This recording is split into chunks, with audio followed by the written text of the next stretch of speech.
49, Sir DJ. Tapos ikaw ho yung naka-partner sana ni Sir. Pangalawa kanina, napanood niyo po yun yung una? Yung una Hindi niyang... ko na... okay. Hindi po. Ilang taon ka na nga po ulit? 49, Sir DJ. Aha. So hindi ka pumasa doon kay Sir. Sabi niya ho kasi gusto niya mga 40. Ganun lang edad. Yes, So, yes, masyado siyang choosy. Namimili ng edad. baka ho gusto pa magkaanak. Ganun. Baka. Ikaw naman ho siguro, hindi pa naman minupos. Ito lang alam ko. Pa? Mayroon pa, pwede pa makaisa, sir. Ayun po pala eh. Baka ho yun ang gusto ni Sir, medyo bata pa. Kasi baka gusto pa magkaanak. Eh, hindi niya tinanong kasi kung minupos na o hindi pa eh. O kung hindi na eh. Dapat tinanong niya, no? Yes, sir. So, mayroon na akong makakapartner, Sir Deji. Mayroon na ba? Hanap pa ho ako. Ilang taon po kayo ulit? 49? 49. Ano po status niyo? Sumali na po. Sumali po ako dito dati. Siguro 2 years ago. Tagal na. Tapos? Matagal. Tas, yun, wala naman. Walang nangyari. Doon sa nai-partner mo sa akin. Separated po Kasi kayo, ma'am? parang mahiyain. Wala na. Dati nung sumali ako, separated ako. Ngayon, nabiyuda na ng tuluyan. Namatay na siya? Yes, sir. Namatay. Last year. Last year? Ba't ho namatay? Inatake. Dito siya sa Pilipinas? Sa Pilipinas. So, So, bali magkasunod sila nung anak ko. Namatay yung anak ko January. Tapos, after 1 year, sumunod siya. Ba't ho namatay ang anak mo? Nagkasakit din, sir. Jesus, saklap nun ha. Sunod ha.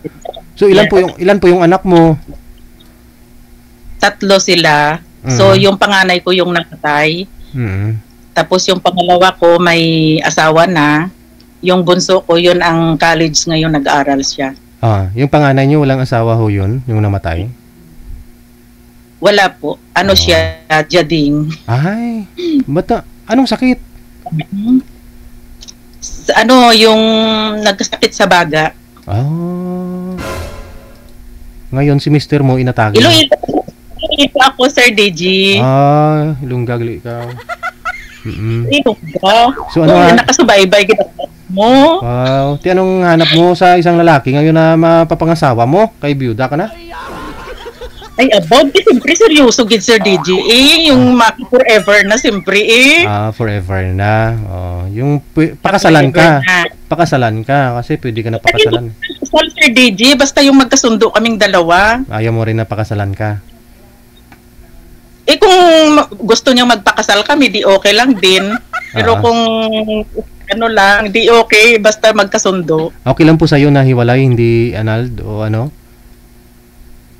Kung hiwalay sila na na talagang wala na sila, pwede man. Pero mas better, Sir DJ, yung mga matandang binata, mga gano'n walang asawa, byuda. Byudo, gano'n. Kung mayroon, pero kung wala. Ilang taon na po ba kayo dyan sa Brunei? Matagal na, Sir DJ, mga nasa 20 years siguro. Tagal na. Dati nung sumali ako na nagpa-line up sa'yo, dito din ako.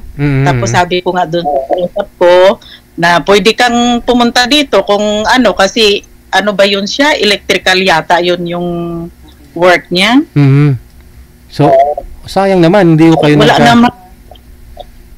Hindi na ako nag-message, Sir DJ, kasi parang mahihain, hindi ko alam, parang walang plano. Sige. Hanapan kita ng pwede mo madala dyan, ha?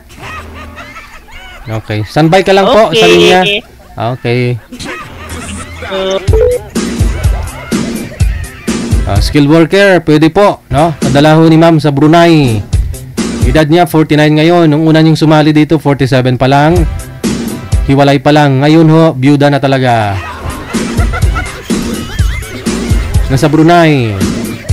Sa Viber po siya. PM po kayo dito sa Viber kung gusto po niyo makausap kasi ayaw ko sa kanya kanina ng ni Sir Joel.